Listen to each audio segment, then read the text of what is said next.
Ma'am, economy boarding is in the back. The sentence lands like a blade. Not loud, not shouted, just sharp enough to make the people in line turn their heads. Jennifer Brown, 26 years old, gate agent for 3 years at JFK Terminal 8, says it with a polite smile that doesn't reach her eyes. One manicured finger taps the counter. Pink nail, slow rhythm, impatient. Zone 4 boards in about 20 minutes. Please step aside so our priority passengers can get through. For a moment, the woman standing in front of her does not move. Rain pounds against the glass wall of the terminal. The sound is heavy, constant, like a drum line outside the building. Beyond the glass, runway lights smear across wet asphalt. Taxiing jets move through fog like giant shadows. Inside, the air smells like burnt coffee and damp coats.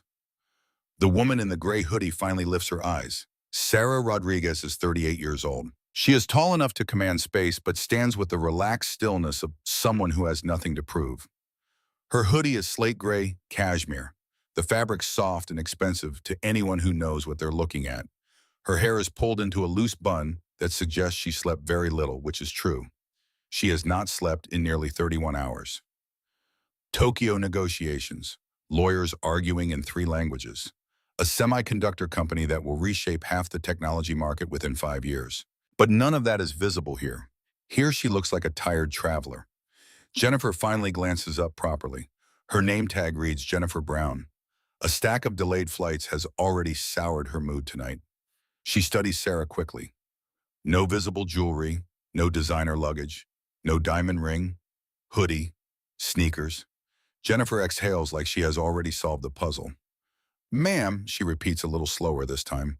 The way people talk to someone they believe doesn't understand the rules. This lane is for first-class passengers only. Behind Sarah, someone coughs. A man in a navy blazer shifts his rolling suitcase to the other hand. A woman farther back raises her phone, slightly curious but pretending not to stare. Sarah reaches into the pocket of her hoodie and pulls out her phone. The boarding pass glows on the screen. Seat 1A, Zone 1. She holds it out. I am a first-class passenger, she says quietly. Jennifer does not take the phone at first. Her eyebrows lift in a small arc that suggests skepticism, not surprise. Then she snatches the phone and drags the scanner over the code. The machine chirps. Green light. A clean confirmation beep that echoes slightly off the metal counter. Jennifer pauses. Her jaw tightens. For half a second, she considers pretending the scanner malfunctioned. The thought flashes across her face like a shadow. Then she forces a thin smile and hands the phone back. Fine, she says, but the word isn't friendly. It's irritated. She prints the boarding slip and pushes it across the counter harder than necessary. The paper slides towards Sarah. Jennifer leans slightly toward the young trainee beside her, Brandon Clark, 19 years old, 3 weeks into the job, and mutters just loud enough to be overheard. Probably redeemed points off someone else's card. Brandon doesn't respond. Sarah hears every word. Her fingers curl briefly around the handle of the small leather weekender bag resting beside her foot. For a moment, something cold flickers behind her calm expression. She could end this right now. One phone call, 3 minutes. Jennifer Brown would not have a job by the time the aircraft pushed back from the gate. But Sarah Rodriguez has spent most of her adult life learning one simple rule about power. Real power does not rush. Real power observes. So she simply nods once and steps past the podium. The jet bridge stretches ahead like a narrow tunnel of gray steel and fluorescent light. Cold air leaks through the seams in the structure. The rain outside hammers the metal roof. Her footsteps echo softly behind her. Jennifer rolls her eyes. Unbelievable, the gate agent whispers to the trainee. Keep an eye on the alerts in case that ticket flags. Brandon nods nervously, but Sarah is already halfway down the jet bridge. Her thoughts move quietly beneath the surface. 6 months ago, Rodriguez Aviation Holdings purchased 51% of Horizon Airways. The deal was silent, deliberate. The airline had been 2 quarters away from bankruptcy. Within a year, it would be restructured, rebranded, rebuilt. But tonight, none of the employees here know that. Not Jennifer Brown, not the cabin crew, not the pilot currently running pre-flight checklists in the cockpit of the Boeing 737-900ER waiting at gate B-24. Technically speaking, every one of them works for Sarah Rodriguez. She reaches the aircraft door. A warm wash of conditioned air spills out into the jet bridge. Inside the cabin, cream leather seats glow under soft amber lighting. Walnut paneling. 8 first-class suites arranged in perfect symmetry. The scent of citrus cleaner and champagne lingers faintly in the air. Standing near the galley is the purser Michelle Davis, 43 years old, blonde hair pinned tight, uniform pressed with military precision. She has the rigid posture of someone who has spent 2 decades enforcing order in narrow aisles 30,000 feet above the earth. Her smile appears the moment Sarah steps inside. Professional, polite, but the smile fades slightly when Michelle's eyes travel from the hoodie to the sneakers. Boarding pass, she says, not welcome aboard, not good evening, just the demand. Sarah shows the screen again. Michelle studies it. Her lips pressed to Estern. Seat 1A. She reads slowly. Then she looks up, again measuring. Are you sure? Sarah's voice remains steady. That's what the ticket says. Michelle glances down the aisle toward the empty suite at the front left of the cabin. Seat 1A, the most expensive seat on the plane. She hesitates just long enough for the doubt to be visible. Well, Michelle says, finally stepping aside but not sounding convinced. If there's been some sort of booking error, we may have to move you once everyone is on board. Sarah meets her gaze. I don't believe there's an error. Michelle's smile tightens again. We'll see. Sarah walks past her and places her bag in the overhead compartment above seat 1A. The leather seat sighs softly when she sits. Outside the oval window, rain streaks the glass in silver rivers. For the first time in hours, Sarah closes her eyes. 5.5 hours to Los Angeles. 5.5 hours of silence. That is all she wants. But somewhere behind her, Michelle Davis is already watching. And somewhere farther down the terminal, Jennifer Brown is already telling another gate agent about the woman in the hoodie who somehow slipped into first class. Neither of them realize it yet, but in less than 2 hours, the quiet decision they just made will cost careers and possibly an entire airline's reputation. Because the woman in seat 1A does not just belong on this plane, she owns the aircraft. And she is about to find out exactly how her employees treat people they believe are powerless. 15 years earlier, the winter of 2009, Sarah Rodriguez was 23 years old and broke. The memory surfaces now as she sits in the first-class cabin, eyes closed, rain drumming against the fuselage outside. She doesn't fight it, doesn't push it away. Sometimes the past is the only thing that makes the present make sense. Boston, Logan Airport, the week after her father died. Snow falling outside the terminal windows. Sarah standing at the ticket counter with an empty wallet and red-rimmed eyes. Her backpack, MIT engineering faded and patched, hung from one shoulder. Inside, 2 textbooks, a change of clothes, and a framed photo of her father in his coveralls at the U.S. steel plant in Pittsburgh. James Walker, a mechanic. A man whose hands could rebuild an engine, but who never made more than $42,000 a year. A man who told his daughter every morning before she left for school, never let them make you small. Sarah, you stand tall even when they want you on your knees. He collapsed on the factory floor 3 days before Christmas. Massive coronary. Gone before the paramedics arrived. Sarah needed to get home for the funeral. But her wallet had been stolen from her dorm room 2 nights earlier. Bank closed for the weekend. No way to wire money. No credit card, just a bus ticket to Logan and the desperate hope that anyone would let her fly standby. The gate agent that day had been young, tired, annoyed. No payment, no ticket, he'd said. Next, Sarah stepped aside, sat down in the hard plastic chair near gate B16, put her head in her hands. That's when Margaret Anderson appeared, 52 years old. Horizon Airways purser, hair going gray at the temples, uniform crisp despite a double shift. She sat down next to Sarah without asking. Set her coffee on the armrest between them. I heard what happened, she said, quiet, kind. Here. She reached into her purse and pulled out a checkbook, wrote carefully, tore the check free and placed it in Sarah's hand. $450. It's a loan, Margaret said. Pay me back when you can. Sarah stared at the check, then at the woman. I don't even know you. Margaret smiled. You don't need to. I've been where you are. Someone helped me once. Now it's my turn. Sarah's throat closed. Tears burned behind her eyes. I'll pay you back, she managed. I promise. Margaret patted her hand. I know you will. Just promise me one thing. Anything. When you make it big someday, and you will remember what it feels like to be invisible, and never let anyone else feel that way. Sarah made it to Pittsburgh, buried her father, returned to Hammer's Tea. 6 months later, with the money, $450 plus 50 in interest, and found Margaret Anderson at the same gate, handed her the envelope. Margaret hugged her. "You saved yourself, honey," she said. "I just gave you a push."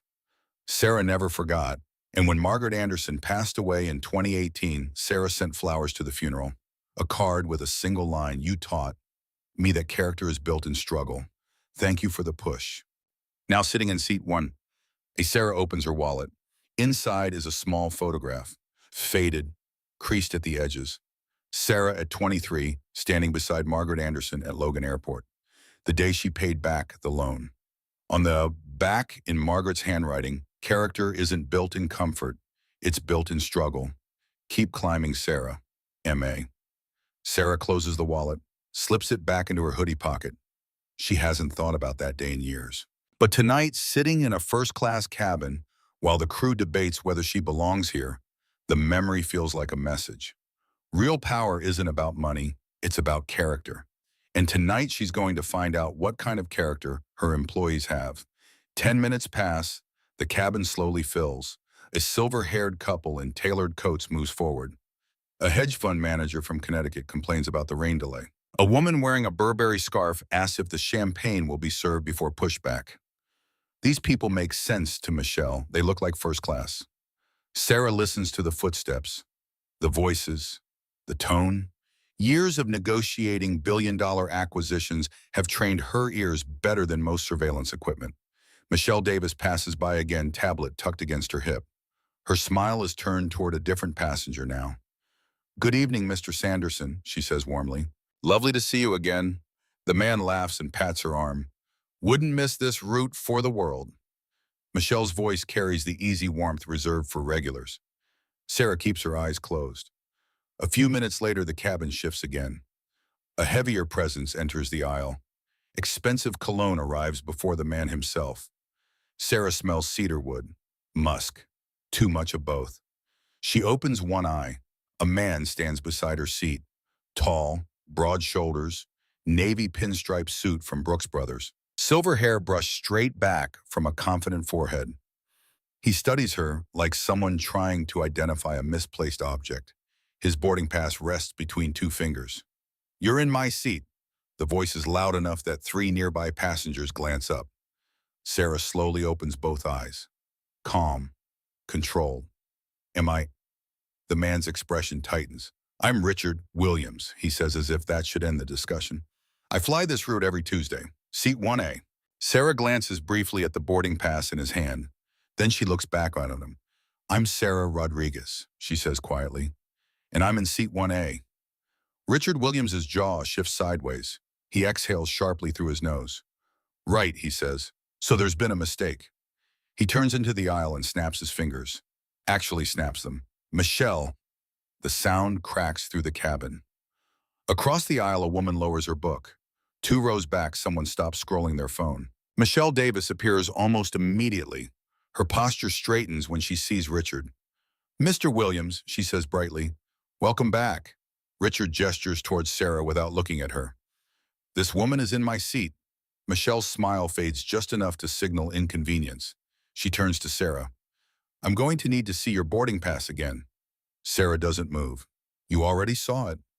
"Yes, but..." "And the gate scanned it," Sarah continues calmly. "Seat 1A. Richard lets out a short laugh. The sound is sharp and dismissive.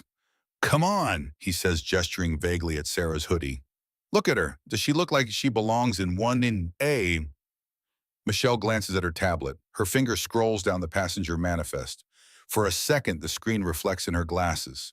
Row 1, seat A, Rodriguez Sarah. Seat B, Williams Richard. Her eyebrows pinch slightly. "Mr. Williams," she says slowly, "it appears your seat is actually 1B this evening." Richard turns his head slowly. His eyes land on the seat across the aisle. Identical. Same leather, same space. Different side of the plane. His lips press into a thin line. "I don't sit in 1B. Michelle hesitates. Richard leans closer to her, lowering his voice, but not enough. You move people for me all the time. The words hang in the air like smoke. Sarah hears them. So does the woman across the aisle, Elizabeth Wilson, 67 years old, senior partner at Wilson & Associates, reading a legal brief.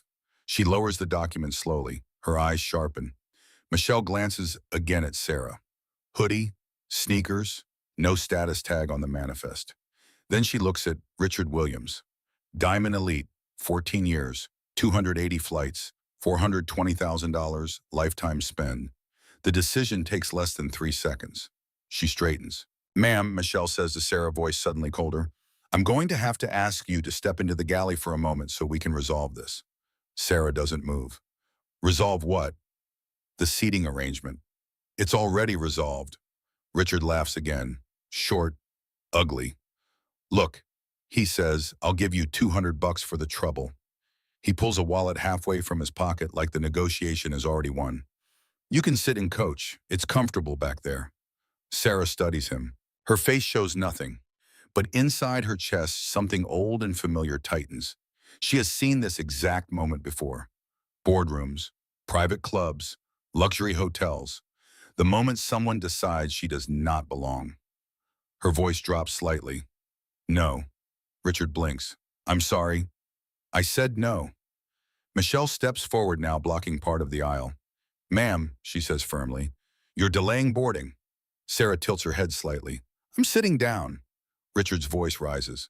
This is ridiculous. He grips the armrest of seat 1A, his fingers squeeze the leather. Get the captain. Michelle hesitates only a second. Then she turns and walks briskly toward the cockpit. Sarah watches her go. Richard leans down slightly.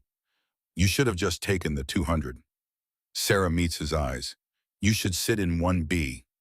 Richard straightens. His smile disappears. You don't understand how this works. Sarah's voice is quiet. Oh, she says. I understand exactly how it works. 10 months earlier, Richard Williams sat in a hospital room at New York Presbyterian, holding his wife's hand. Elizabeth Williams, 51 years old. Ovarian cancer, stage 4. 2 years of fighting, chemotherapy, radiation, clinical trials. None of it worked. She lay in the bed, skin pale, hair gone, eyes sunken, but still bright when she looked at him. Marcus, she whispered. Her voice was so thin, it barely carried across the pillow. He leaned closer. I'm here. Promise me something. Anything. She squeezed his hand. The grip was weak but insistent. Seat 1A, that was our seat. Every Tuesday we flew to London together. Keep flying, Richard. Don't let grief ground you. She reached for the small bag on the bedside table. Her hand trembled. Richard helped her. Inside was an envelope. Open this on your first flight after I'm gone. 3 weeks later, Elizabeth died. Richard flew the following Tuesday. JFK to Los Angeles. Same route they used to take to visit her sister in Pasadena. He sat in the seat 1A, opened the envelope. Inside a letter in her handwriting. My darling Richard, A1A was ours. Keep it that way. Every Tuesday when you sit here, remember we flew together. Remember the good days. Don't let pain turn you bitter. I love you. Always. Elizabeth, Richard cried, held the letter against his chest, made a silent vow. Seat went on. It would always be his. A shrine, a memory, a connection to the woman he loved more than anything in the world. But grief is a slow poison. It doesn't just hurt. It transforms. Over the months, Richard's sadness curdled into entitlement. His love for Elizabeth became an excuse. The seat wasn't just sentimental anymore. It was his right, his territory. And anyone who sat in it was an intruder. He started demanding it, snapping at gate agents who didn't upgrade him, yelling at crew members who suggested he move, throwing his status around like a weapon. 6 formal complaints in 18 months. But he was Diamond Elite. So the complaints went into a file, and nothing happened. Until tonight. Behind the cockpit door, Michelle Davis raises her hand and knocks. Inside the flight deck, Captain Robert Martinez looks up from the checklist. What is it? Michelle exhales once. We have a problem in first class. Martinez removes his headset slowly. What kind of problem? Michelle's jaw tightens. A passenger who doesn't want to move. Captain Robert Martinez steps into the aisle with the calm confidence of a man who has spent more than 22 years commanding aircraft and being obeyed. His uniform is crisp, 4 gold stripes catch the cabin light. The conversations in first class fade the moment he appears. Authority moves with him like a shadow. He pauses beside seat 1A. Richard Williams straightens, immediately relief flooding his face. "Captain," he says, almost laughing now. "Thank God, this woman is sitting in my seat and refusing to move." Martinez nods, once already tired of the situation. Delays are the enemy. Arguments inside the cabin are the fastest way to turn a routine departure into paperwork and headaches. His eyes shift to Sarah Rodriguez. For a brief moment, the captain studies her the way Jennifer and Michelle did earlier. Hoodie, sneakers, no visible markers of status. She doesn't look angry. She doesn't look afraid either. She looks composed. Martinez speaks carefully, the way pilots do when they expect compliance. "Ma'am, my purser tells me there's a seating dispute." Sarah sits still in the leather suite, one hand resting lightly on the armrest. "There isn't a dispute," she says. "I'm in seat 1A. He's in 1B." Richard lets out a short bark of disbelief. "You hear that? She thinks she gets to decide." Martinez glances at Michelle. Michelle nods subtly toward Richard. "Mr. Williams is one of our most frequent passengers," she says quietly. "There may have been a mix-up at the gate." Sarah lifts her gaze. "Was there?" Michelle avoids answering directly. Martinez exhales quietly. He doesn't want a scene. He wants the aircraft door closed and the engines running. "Ma'am," he says, voice steady, "sometimes the reservation system creates conflicts. We resolve them by moving passengers when necessary." Sarah studies him for a long second. Her voice remains level. "There is no conflict." Richard steps forward now, voice rising. "I always sit here, always. My assistant confirms it every Tuesday morning." Martinez looks down the aisle, already imagining the delay clock ticking. The jet bridge is still attached. Boarding hasn't finished. There is still time to solve this quickly. He makes the calculation most authority figures make under pressure. "Remove the unknown variable." "Ma'am," he says firmly, "I'm asking you to move to another seat so we can finish boarding." Sarah doesn't blink. "No, ma'am." The word lands hard in the quiet cabin. Across the aisle, Elizabeth Wilson lowers her book slowly. 2 rows back, someone lifts their phone slightly. Martinez straightens. "I'm not asking twice." Sarah's voice softens, almost conversational. "And I'm not moving." Richard laughs again, louder this time. "Unbelievable." He leans toward Martinez. "Captain, I have a conference call in Los Angeles in 6 hours. I don't have time for this circus." Martinez feels the tension building like static in the air. His tone hardens. "Ma'am, if a passenger refuses crew instructions, that becomes a safety issue." Sarah's eyes narrow slightly. "A safety issue?" "Yes." "So sitting in the seat printed on my boarding pass is now a safety issue?" Martinez doesn't respond to the sarcasm. "I'm giving you a final chance," he says. "Move to economy, or you'll have to leave the aircraft." Richard folds his arms, satisfaction creeping across his face. Sarah slowly exhales. For a moment, she looks past the captain, out the rain-streaked window. The runway lights glow like distant fires through the storm. Then she looks back at him. "Your plane?" she asks softly. Martinez frowns. "What? You said leave your plane." "Yes," Martinez replies sharply. "I am the captain of this aircraft." Sarah tilts her head. "Interesting." Richard rolls his eyes. "Here we go." Sarah stands up slowly. She isn't tall, but something about the way she moves changes the air in the cabin.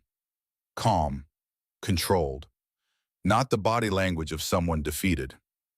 Martinez gestures toward the aisle. "Thank you for cooperating." Sarah lifts her leather bag from the overhead bin.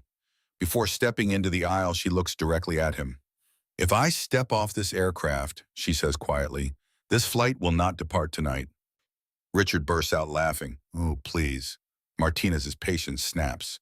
"Are you threatening a flight crew?" "No," Sarah slips the bag over her shoulder. "I'm making a statement."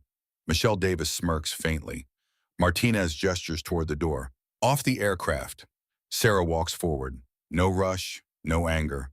Passengers lean slightly into the aisle as she passes. Someone whispers. Richard Williams settles into seat 1A the moment she leaves it, spreading his briefcase across the neighboring seat like a man reclaiming territory. "Finally," he mutters. Behind him, Sarah reaches the aircraft door.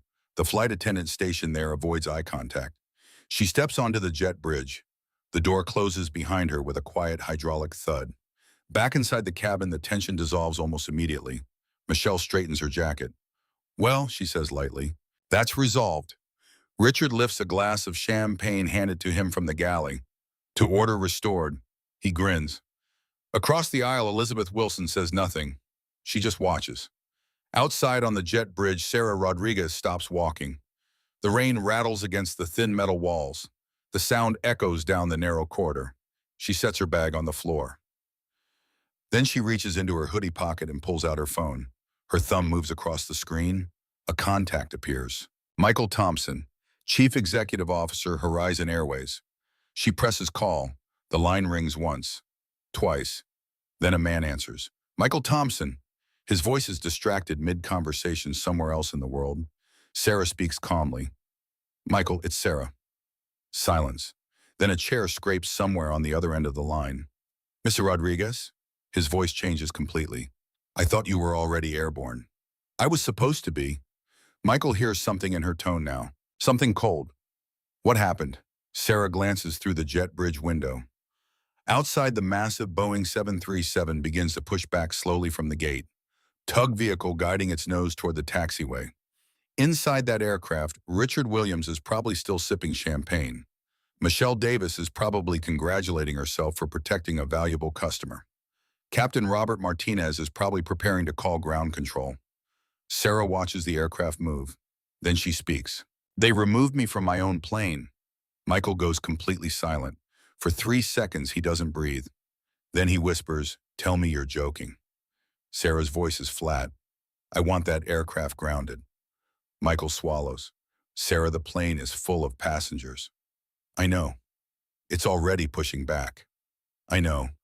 Michael presses his hand against his forehead. Do you understand the operational nightmare this creates?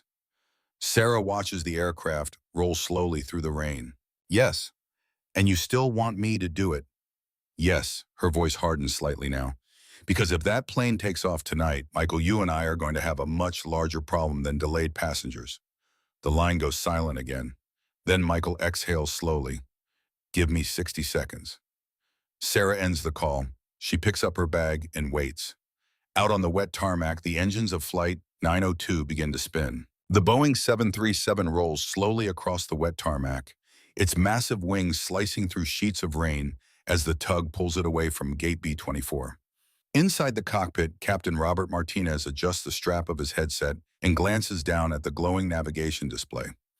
Everything looks routine. Taxi clearance will come in a moment. The engines will spool higher, and within minutes the aircraft will join the line for departure. Another cross-country flight. Another quiet night over Middle America. Behind him, First Officer Timothy Scott flips a switch and scans the checklist. Pushback complete. Ready for taxi when ground clears us. Martinez nods. Good. Let's keep this one on schedule. Back in the first-class cabin, Richard Williams reclines comfortably in seat 1, swirling a glass of champagne like a man who just won a small personal war. His briefcase sits proudly in the neighboring suite. Michelle Davis leans slightly toward him from the aisle, her voice soft and flattering. I'm terribly sorry for the inconvenience earlier, Mr. Williams. Some passengers simply don't understand how these cabins work. Richard smiles smugly. You handled it well. I'll make sure corporate hears about it. Michelle beams at the praise. Across the aisle, Elizabeth Wilson says nothing, but her eyes remain fixed on the empty jet bridge outside the window. She sees the silhouette of a woman standing near the gate podium. Phone pressed to her ear, posture rigid, not the stance of someone defeated. Suddenly, the aircraft jolts. The engines drop from a rising hum to a low mechanical whine. The movement stops. The silence that follows is abrupt and unnatural. Richard's champagne glass trembles slightly in his hand. What was that? He snaps. Michelle frowns. Probably just traffic on the taxiway. But the aircraft does not move. Up in the cockpit, Martinez presses the transmit button on the radio. Kennedy ground Horizon 902, ready to taxi runway 31 left. Static crackles for a moment. Then a voice responds, but it is not the usual calm rhythm of air traffic control. Horizon 902, hold position. Martinez glances at Scott. The first officer raises an eyebrow. Martinez presses the radio again. Ground Horizon 902, confirm hold position. There is a pause, then a different voice comes through the headset. Older, tighter, someone higher in the control tower chain. Horizon 902, this is tower supervision. Stop the aircraft immediately. Shut down engines. Martinez blinks. Tower, say again. The response comes sharper this time. Stop the aircraft immediately. Do not proceed to taxi. Scott looks up from the panel. What the hell? Martinez presses the radio again, irritation creeping into his tone. Tower, is there a traffic conflict? We're clear of the ramp. Another pause. Then the words arrive slowly, each one sounding heavier than the last. Horizon 902, we have received a code red instruction from your corporate dispatch and the Port Authority. You are ordered to return to gate immediately. Martinez feels a knot tighten in his stomach.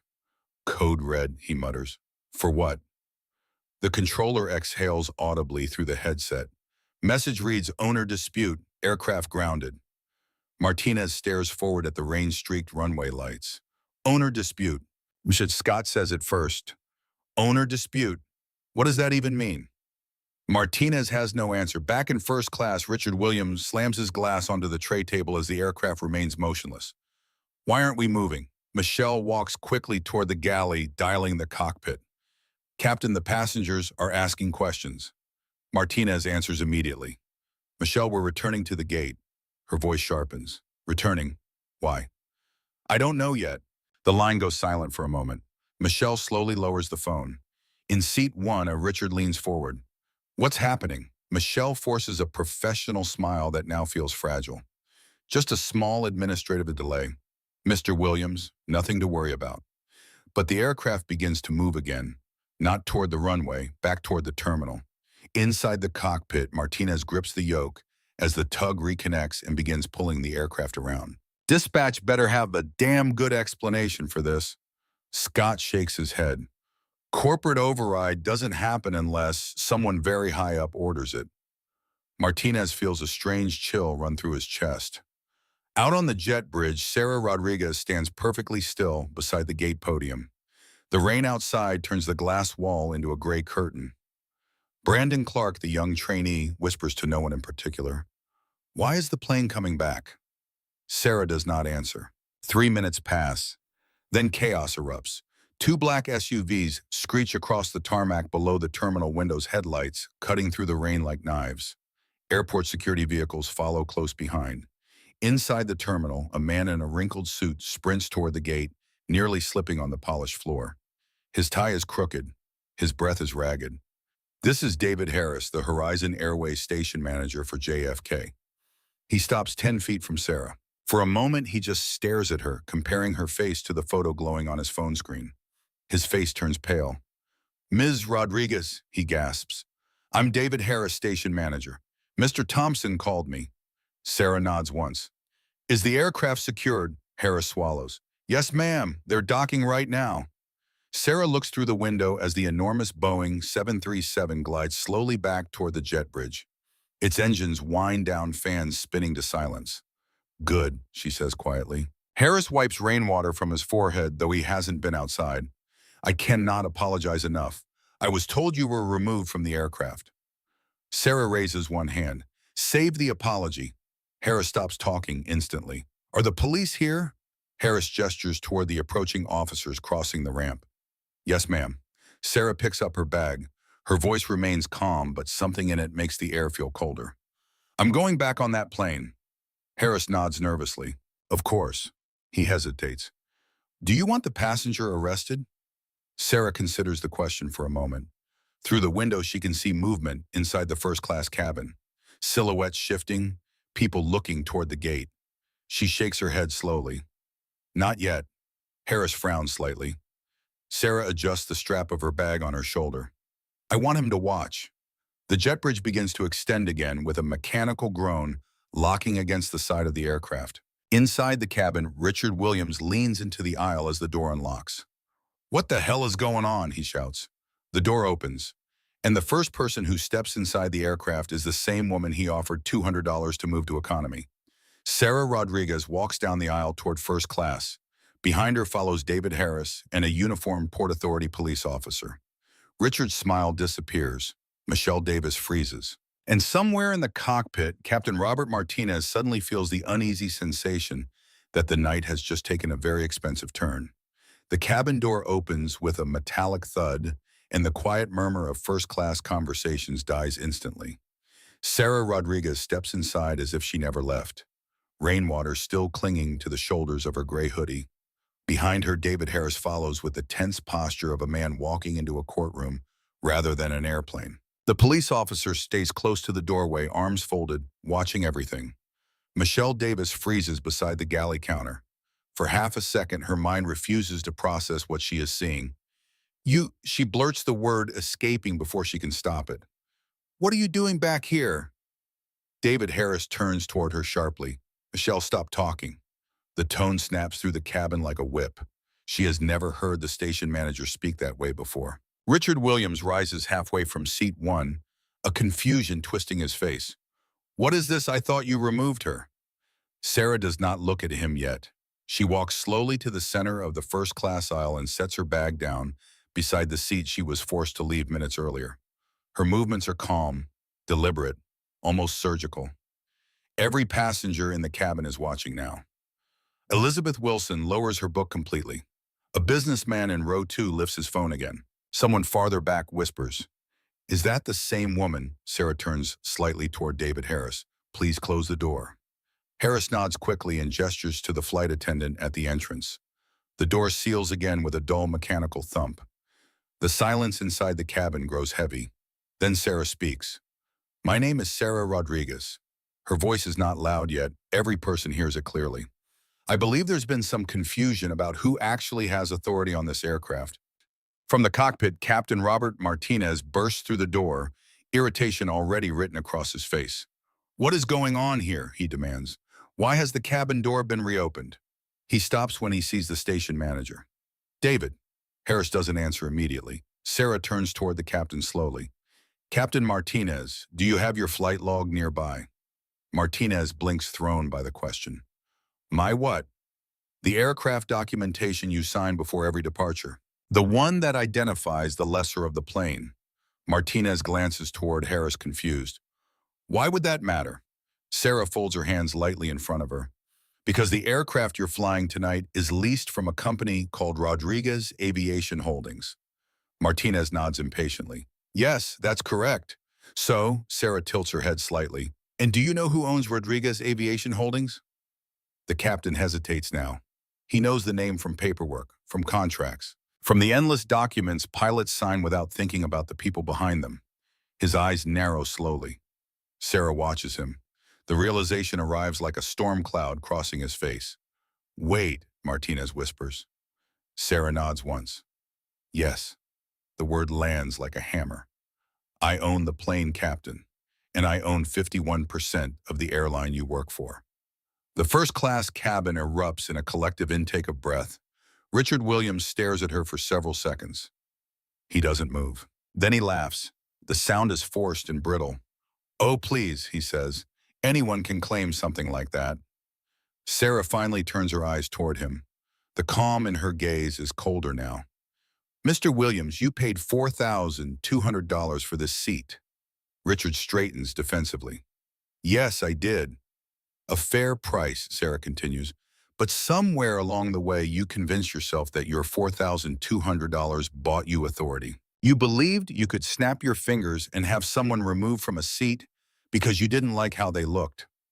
She takes a step closer. Her voice remains even. "You were wrong." Richard glances toward Michelle Davis for support. Michelle's face has turned ghost white. She knows the station manager's posture, the police officer at the door, the captain's expression. Everything is collapsing around her. Sarah turns toward David Harris again. "Mr. Harris." "Yes, ma'am." "What is the current status of Mr. Richard Williams's loyalty account with Horizon Airways?" Harris taps his tablet with shaking fingers. "Diamond Elite member, 14 years, 280 flights. Lifetime spend approximately $420,000. Sarah nods slowly. "Not anymore." Harris freezes. "Ma'am." "Revoke it, effective immediately. Lifetime ban from Horizon Airways and all 23 partner airlines in our alliance." The cabin gasped collectively. Richard explodes. You can't do that. Sarah looks at him calmly. I can, and I just did. He takes a step forward, fury flushing his face red. Do you know who I am? I'm a managing director at Goldman Sachs. I will sue you for this. I will. Sarah's voice stays soft but dangerous. You're a man who will be escorted off this aircraft. Right now. She turns toward the officer. Officer. The Port Authority policeman steps forward immediately. Sir, you need to collect your belongings and exit the aircraft. Richard jerks his arm back. This is insane. I'm not leaving. I have a conference call in Los Angeles in 6 hours. The officer tightens his grip. You can walk, sir, or you can be escorted in handcuffs. Your choice. The entire cabin watches. Richard Williams, the third investment banker, frequent flyer, self-proclaimed king of seat 1. He suddenly looks very small. His eyes dart around the cabin, searching for an ally. Michelle Carter looks down. Captain Martinez says nothing. No one speaks. The officer pulls gently but firmly. Richard finally grabs his briefcase and stumbles into the aisle. As he is guided toward the door, scattered applause begins somewhere in economy. Then it spreads. Passengers back there heard the commotion through whispered updates past row to row. They know a rich man just got thrown off for treating someone badly. The clapping grows louder. Sarah doesn't watch him leave. Her attention shifts to the two people still standing near the cockpit. Captain Robert Martinez. Purser Michelle Davis. Michelle's shoulders are trembling. Ms. Rodriguez, Martinez begins quietly. If I had known... That's the problem, Sarah interrupts. Her voice cuts through the cabin. If you had known I was a billionaire, you would have treated me with respect. But because you believed I was nobody, you treated me like garbage. And that tells me everything I need to know about your character. The silence that follows feels heavier than the aircraft itself. Sarah turns once more to David Harris. Relieve them of duty. Harris swallows. Both of them? Yes. Harris hesitates. If we remove the captain and the purser, the flight has to be delayed until we find replacements. Sarah doesn't blink. Do it. Martinez stares at her in disbelief. 22 years. I've flown for this airline 22 years. Sarah's voice softens slightly. You should have thought about that before threatening to arrest the woman who signs your paycheck. Harris gestures toward the door. Michelle Davis begins to cry. Martinez says nothing. Together they walk down the aisle they once controlled, past every passenger who just watched their authority disappear in a single moment. When the door closes behind them, the cabin sits in stunned silence. Sarah finally exhales. Then she picks up her bag and calmly sits down in seat 1A. For several seconds after the door closes, no one in the cabin moves. The silence feels enormous. Sarah Rodriguez sits in seat 1A, resting her hands lightly on the armrests as if nothing unusual has happened. Outside the oval window, the rain continues to fall across the runway lights, turning the airport into a blur of silver streaks and red beacons. David Harris stands frozen near the galley, still holding the tablet in his hand. Passengers stare at Sarah, some with admiration, some with disbelief. A man in row 2 whispers to the woman beside him, "Did she just fire the captain?" The woman nods slowly without taking her eyes off Sarah. Harris finally clears his throat. "Ms. Rodriguez." Sarah looks up. "Yes, David." Harris hesitates. His voice lowers instinctively, though every passenger can still hear him. "Without a captain and purser, we technically cannot operate this flight." "I'm aware. We'll need a replacement crew." "I know." Harris glances at his watch. "The earliest reserve captain I can get here is probably 2 hours, maybe 3, depending on traffic." Sarah looks down the aisle toward economy. Hundreds of passengers are sitting back there. Tired travelers, parents with children, people who simply want to go home. She exhales quietly. "Then we find someone faster." Harris blinks. "Faster." Sarah nods. "Where is Michael Thompson's executive flight team based tonight?" Harris thinks for a second. "The corporate crew. They're stationed here at JFK with the company jet." "Good." Harris begins to understand. Sarah's voice remains calm. "Call them." Harris nods quickly and steps toward the galley phone. In the aisle beside seat 1, a Elizabeth Wilson leans slightly towards Sarah. Her voice is warm, curious. "My dear, was that real?" Sarah turns to her. The woman smiles. "I'm Elizabeth Wilson. I've been practicing law for 40 years, and I've never seen a courtroom reversal that dramatic." Sarah shakes her hand gently. Nice to meet you, Elizabeth. Elizabeth chuckles softly. Do you really own the airline? Sarah considers the question for a moment. Technically, I own the company that owns the airline. Elizabeth raises her champagne glass. Well, then that was the most satisfying legal precedent I've ever witnessed on a plane. Across the aisle, a businessman laughs quietly. The tension in the cabin begins to melt. Meanwhile, David Harris speaks rapidly into the galley phone. Yes, I know it's short notice. No, this is not a drill. The owner is on board. His voice drops. Yes, Sarah Rodriguez. A long pause. Then Harris nods quickly. Thank you. He hangs up and walks back towards Sarah. They're on their way. How long? 40 minutes, Sarah nods once. Good. Harris glances nervously toward the rest of the cabin. Passengers are already texting people about what happened. Sarah looks around. Several phones are indeed pointed discreetly toward her. She doesn't react. Harris lowers his voice again. This could become a media situation. Sarah gives a small smile. It already is. Harris frowns. What do you mean?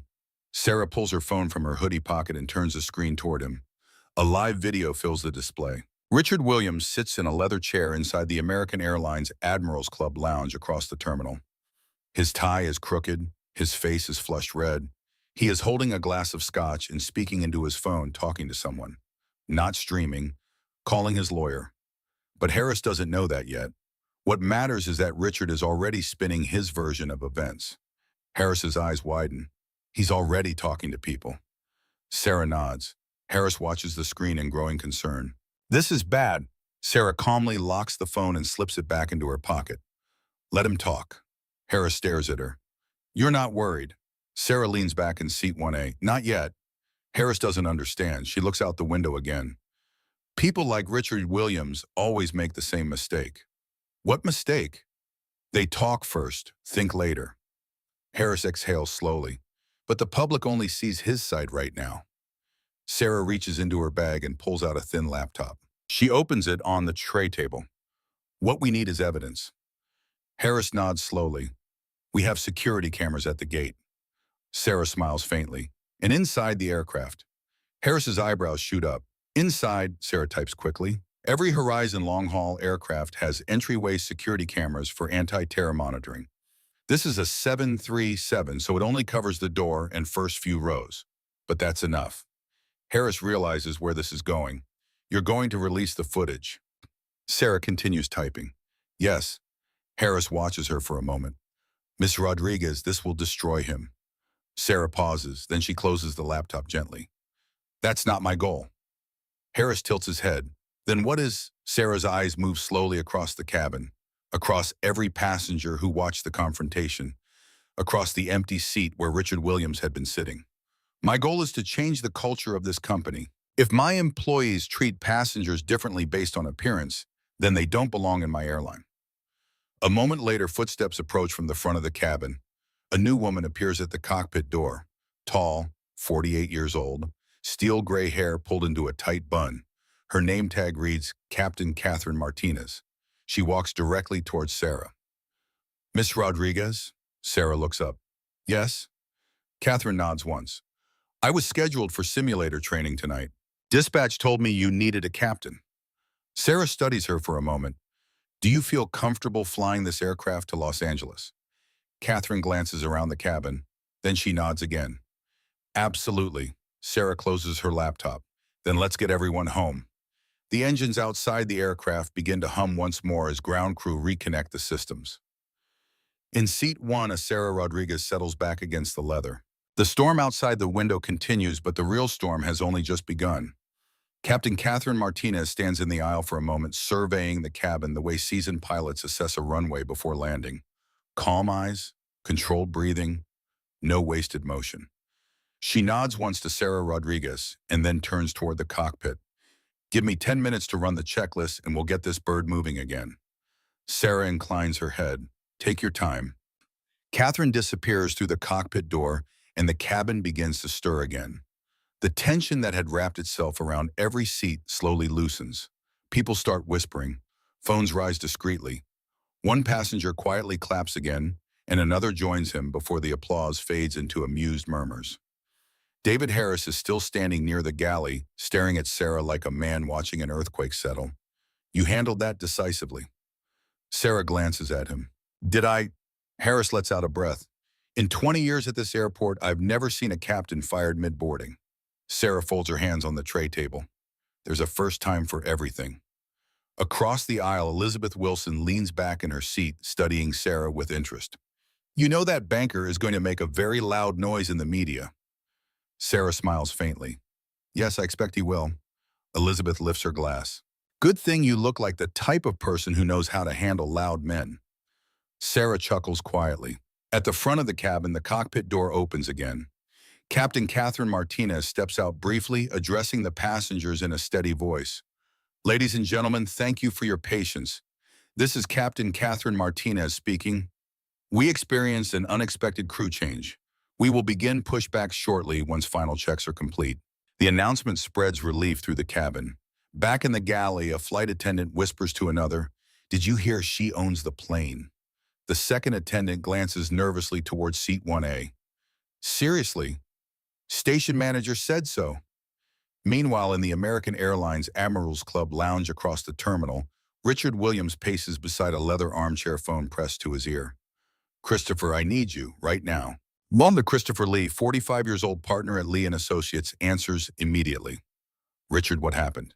You sound... I was assaulted on a Horizon flight. Thrown off, humiliated in front of 200 people. Christopher's voice sharpens. Assaulted by whom? Some woman, Sarah Rodriguez. She claims she owned the airline. The crew just stood there and let her... Christopher pauses. Wait, Sarah Rodriguez. Richard's frustration spikes. You know her. Christopher exhales slowly. I know the name. She's a major player in aviation finance. If she has stake in Horizon, this is more complicated than... Richard cuts him off.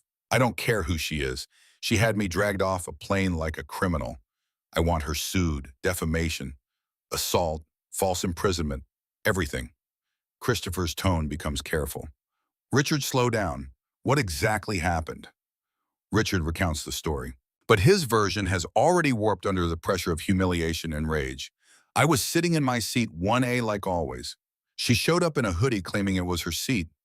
I offered to switch with her politely. She refused, got aggressive, started yelling.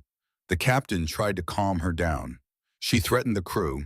Then suddenly the plane turned around and she came back with security and threw me off. Every detail is bent, twisted, half true or entirely false. Christopher listens. Did she physically touch you? She got in my face, threatened me. Okay, I'll draft a statement and send it to major outlets. Bloomberg, Wall Street Journal, CNBC. We go public first, control the narrative. Richard's voice hardens. Do it. Fast.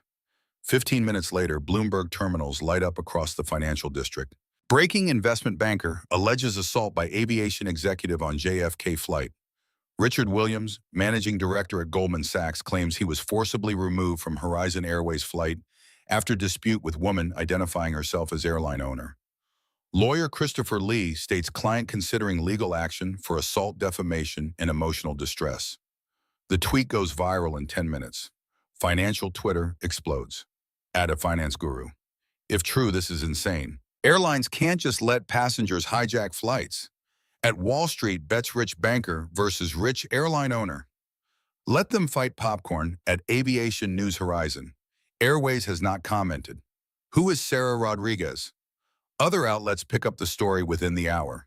CNBC passenger claims mistreatment by alleged airline owner. Wall Street Journal, Horizon Airways, silent amid passenger removal, controversy. New York Post, billionaire brawl at 30,000 feet. Back on the aircraft. Sarah opens her laptop. The screen glows softly in the dim cabin light as notifications flood her inbox. She reads the headlines without expression. Elizabeth Wilson leans over. He's lying through his teeth. Sarah nods. I know. You have evidence. Every second is on camera. Gate, jet bridge, cabin entry, plus cockpit audio recording the whole dispute. Elizabeth raises an eyebrow. So why not release it now? Kill the story before it spreads. Sarah closes the laptop gently. Because silence isn't weakness, it's strategy. Let him talk. Let him lie. Let him build a story so big that when the truth comes out, the collapse will be complete. Elizabeth smiles impressed. You're not just fighting him. You're destroying his credibility forever. Sarah's voice stays quiet. I'm making an example. So the next Diamond member who thinks about snapping his fingers at a flight attendant will think twice. She opens her phone and dials Donald Thomas, her head of corporate security. The line clicks. Ms. Rodriguez, I saw the news. I need a full background on Richard Williams. Everything.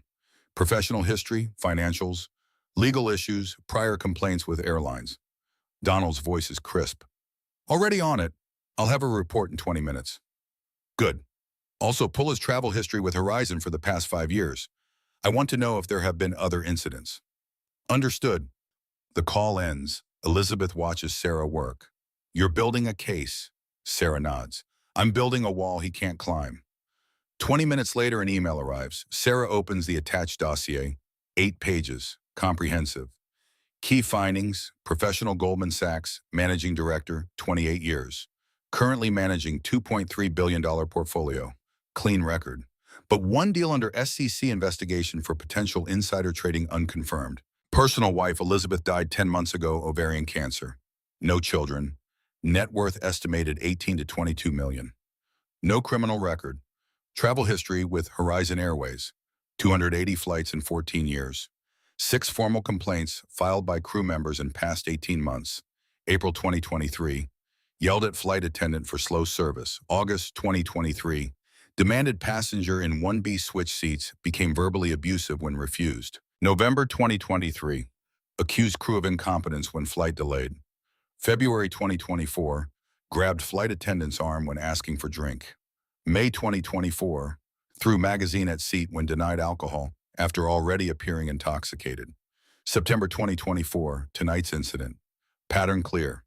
Escalating aggression since wife's death. Sarah reads the report twice, then she looks at Elizabeth. He's been doing this for over a year, and nobody stopped him. Elizabeth's voice is soft. Because he was a Diamond member. Money bought him immunity. Sarah's jaw tightens. Not anymore. 30 minutes later, the cabin lights brighten slightly.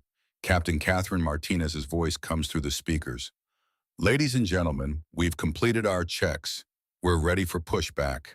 Flight time to Los Angeles will be 5 hours and 30 minutes. We apologize again for the delay and appreciate your patience. The aircraft begins to move, this time for real. Sarah leans back in seat 1A. She opens her email one more time and composes a message to Michael Thompson. Michael, do not respond to any media inquiries until I land in Los Angeles. Prepare the following for release upon my authorization: 1. Full gate camera footage timestamp 2. Cabin entry security video 3. Cockpit audio recording dispute. Conversation 4. Richard Williams's complaint history, past 18 months 5. Legal memo REAR rights to remove disruptive passengers. Coordinate with PR team to draft statement, but do not release until I give green light. Also, prepare internal memo to all Horizon employees. Renew anti-discrimination policy. Effective immediately. Mandatory bias training for all customer-facing staff. Zero tolerance for judgment based on appearance. New reporting system for passenger complaints about discrimination. This incident ends tonight, but the culture change starts tomorrow. Sarah. She hits send. The aircraft pushes back from the gate. The tug pulls the nose around. Ground crew disconnect. The engines spool higher. Captain Martinez's voice returns. Cabin crew prepare for departure. Sarah closes her laptop, closes her eyes. The Boeing 737 taxis toward runway 31 left. Rain still falling, but lighter now. She thinks about her father, about Margaret Anderson, about every person who was ever judged by their clothes instead of their character. The aircraft turns onto the runway. Engines roar. Acceleration presses her back into the seat. 100 knots, 120, 140. Rotation. The nose lifts. The wheels leave the ground. New York lights blur past the window like streaks of gold and white. The aircraft climbs through the cloud layer, breaking into clear night sky. Stars above, storm below. Sarah opens her eyes, looks out at the darkness. Ahead, Los Angeles. Cameras. Confrontation. Behind New York. Richard. Lies spreading like wildfire. But Sarah Rodriguez has spent her entire life preparing for moments like this. And she's just getting started. 3.5 hours into the flight, the Boeing 737 crosses into California airspace. Below, the desert fades into the sprawl of civilization. Above, stars scatter across the sky in patterns that have guided travelers for thousands of years. Inside the cabin, most passengers sleep, blankets pulled high, reading lights extinguished. The engines produce a steady hum that fills the quiet space like white noise. Sarah Rodriguez remains awake. Her laptop glows softly on the tray table.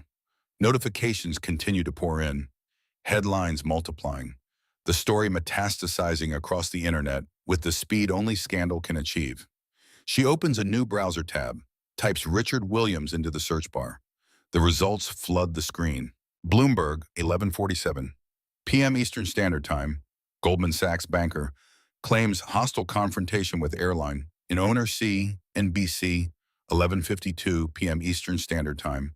Horizon and Airways stock dips, 2% in after-hours trading.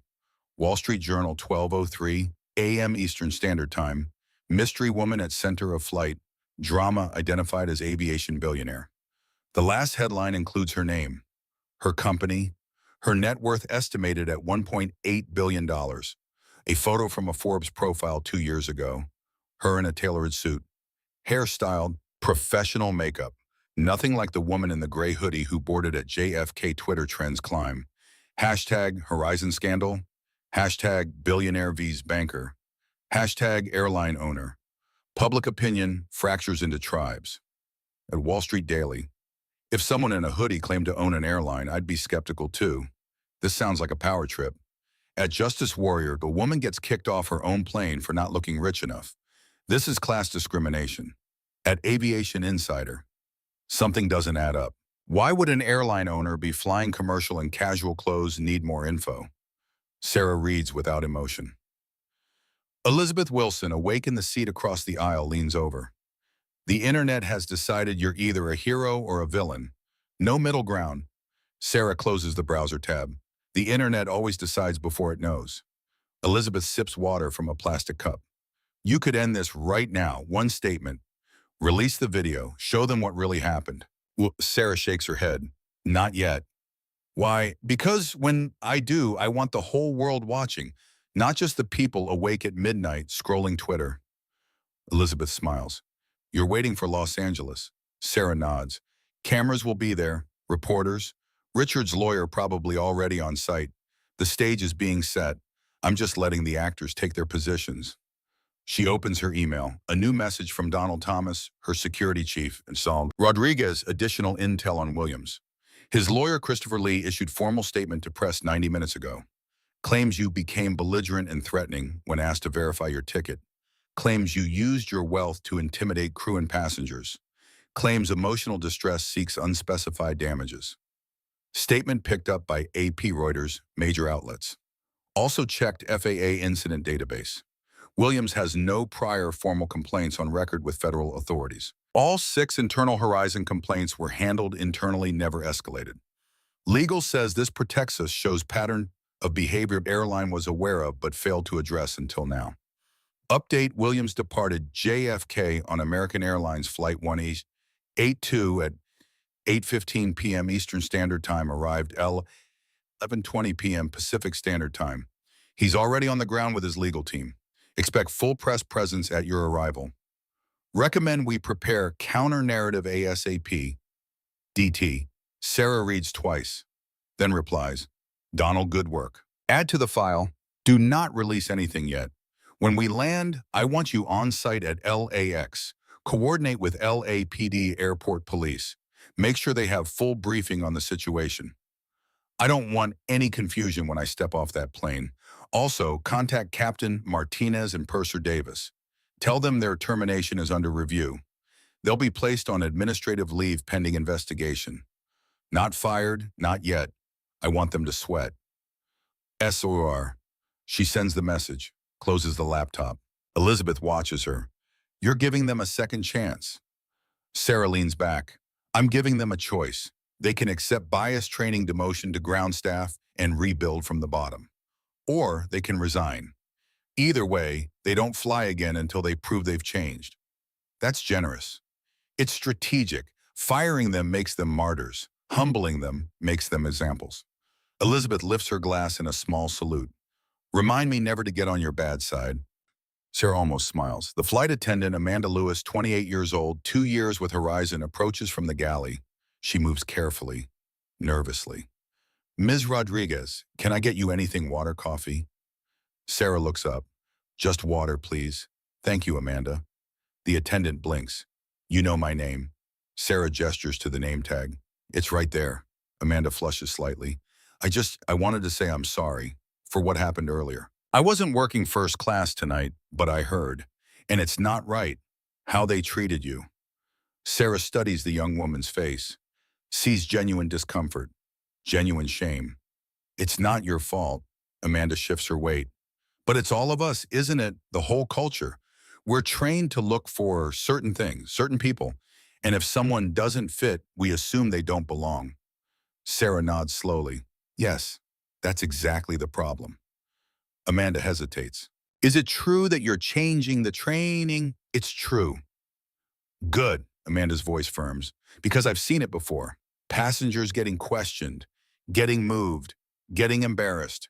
And it's always the same people, always the ones who don't look like what we think first class should look like.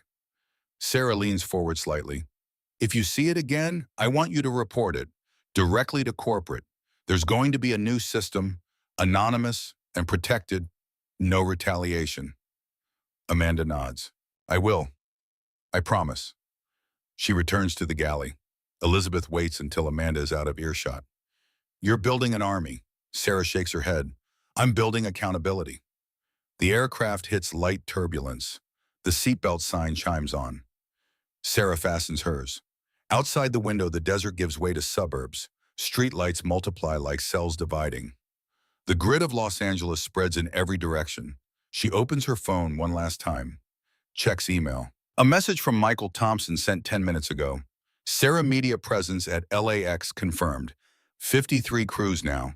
CNN, Fox, NBC, AB, CCBS, local LA stations, K, TLA, K, ABC, KNBC, AP, Reuters, NY Times, SJNY Post, LA Times, LAPD, airport police briefed and on standby. Your security team en route. Legal has prepared statements but awaiting your approval before release. Richard Williams confirmed on-site with his lawyer, Christopher Lee. They've set up at arrivals gate. Planning statement to press when you land. Advise on approach. Major Sarah types a reply. Michael. No statement from us until after I speak to the press directly. I'll handle the cameras myself. Have legal standing by with video files ready to release on my signal. But I want to address the media first. Let them ask questions. Let them see me respond in real time. Do not let our PR team spin this. No corporate statements. No polished sound bites. This needs to be human, real. Also prepare termination paperwork for Martinez and Davis. But hold it, I want them to see the news coverage first. I want them to understand what they cost themselves. SRR. She sends it. Elizabeth watches her close the laptop. You're really going to walk into that media circus alone? Sarah nods. Not alone, you'll be with me. Elizabeth laughs. My dear, I'm a lawyer, not a spokesperson. You're a witness, and you're Margaret Anderson's daughter. That matters. Elizabeth's smile fades, her eyes soften. You're going to tell them about my mother. If you're comfortable with it. Elizabeth considers. My mother would have loved this. She always said the people with the most power are the ones who use it to protect the powerless. Sarah's voice is quiet. She was right. The aircraft descends through scattered clouds. The lights of Los Angeles grow brighter. Runways appear like illuminated lines drawn across the darkness. Captain Catherine Chen's voice comes through the speakers. Ladies and gentlemen, we're beginning our descent into Los Angeles. Local time is 9:47 p.m. Pacific. We should be on the ground in about 30 minutes. Flight attendants prepare the cabin for arrival. Sarah looks out the window. Somewhere down there, Richard Williams is waiting. His lawyer, the cameras, the reporters, all of them expecting her to hide, to issue a corporate statement, to let her PR team manage the narrative. They're about to be disappointed because Sarah Rodriguez didn't build a billion-dollar company by avoiding confrontation. She built it by walking directly into the fire, and she's about to do it again. The wheels touch down with a solid thump. Reverse thrusters roar. The aircraft slows. Passengers applaud, lightly, a reflex for safe landings. Sarah unbuckles her seatbelt. Elizabeth leans over. "You're not going to change clothes." Sarah looks down at her gray hoodie, her jeans, her sneakers. "No, Dean. You're going to face the cameras dressed like that." Sarah meets her eyes. "This is what they judge me for. This is what I'll wear when I prove them wrong." Elizabeth nods slowly. Point made. The aircraft taxis toward the gate. Through the window, Sarah can see the terminal, and beyond the glass walls, she can see them. Cameras, lights, a crowd of reporters pressed against the barriers. More than 50 crews. Word spread faster than Michael Thompson anticipated. Sarah stands, retrieves her bag from the overhead compartment. Amanda Lewis appears from the galley. "Miss Rodriguez, we're not at the gate yet." Sarah smiles. "I know, I'm just getting ready." Amanda nods, then hesitates. "Good luck out there." "Thank you." The aircraft stops. The jet bridge extends. The door opens. Sarah takes a breath. Elizabeth stands beside her. "Ready?" Sarah nods. Together they step into the jet bridge. The moment Sarah crosses the threshold into the terminal, the noise hits like a wall. Shouting. Camera shutters. Lights so bright they wash out the color of everything. LAPD airport police officers stand at attention near the gate. Sarah's own team, Donald Thomas and two others, wait just beyond the police line. And standing at the front of the media scrum, flanked by his lawyer, Christopher Lee, and looking far more composed than he did 6 hours ago, is Richard Williams. He sees Sarah. Their eyes meet across 30 feet of terminal floor. Neither moves. Then Christopher Lee steps forward holding a folder of documents. "Miss Rodriguez," his voice carries over the noise, "I represent Mr. Richard Williams. You are hereby served with a formal lawsuit for assault, defamation, and intentional infliction of emotional distress." He extends the papers. Sarah doesn't take them. They flutter from his hand and fall onto the terminal floor. Camera flashes explode. Christopher's jaw tightens. "My client has filed formal allegations.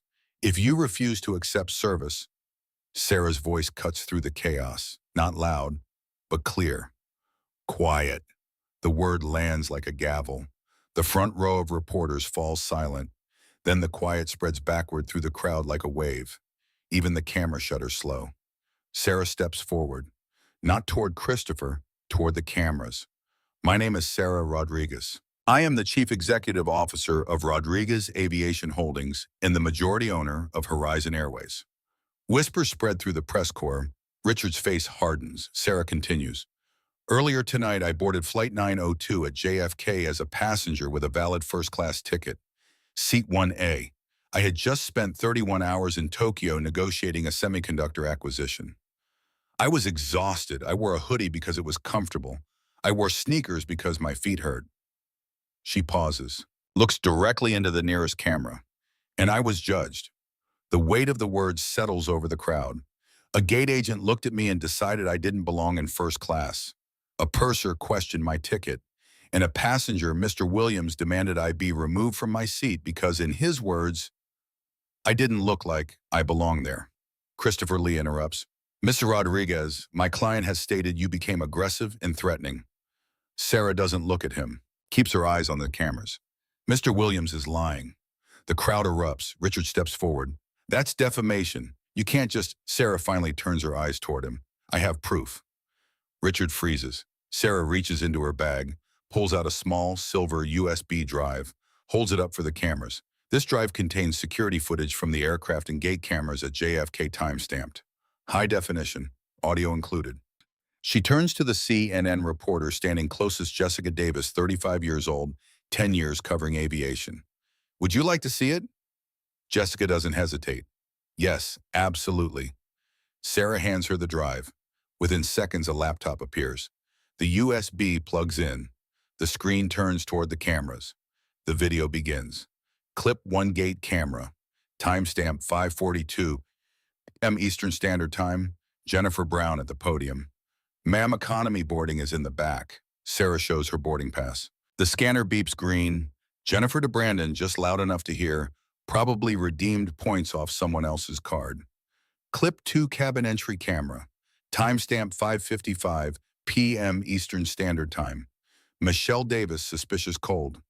Are you sure this is your seat? There might have been a booking error. Sarah calm. I don't believe there's an error. Michelle. We'll see. Clip 3 first class aisle camera. Timestamp 6:08 p.m. Eastern Standard Time. Richard Williams approaching Sarah's seat. You're in my seat. Not a question.